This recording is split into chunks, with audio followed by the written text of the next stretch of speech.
Bawa. Naik. Angel paling takut dia bawa jeep. Kena bawa balik juga. Dia paling takut dia bawa jeep. Hari tu dia bawa sekali penuh jalan. Hop. Wah, pok lampu ni. Jalan. Macam biasa lah, elak kan nampak gianya tu. Betul.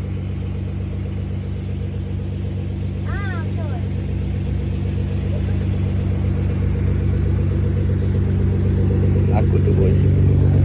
Lagi tak ada orang bawa. Elak dia pun mochi orang bawa. Boleh.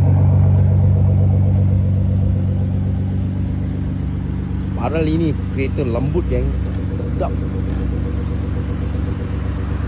Lezat. Datang gudang Boyan. Barang order banyak ni, Acik.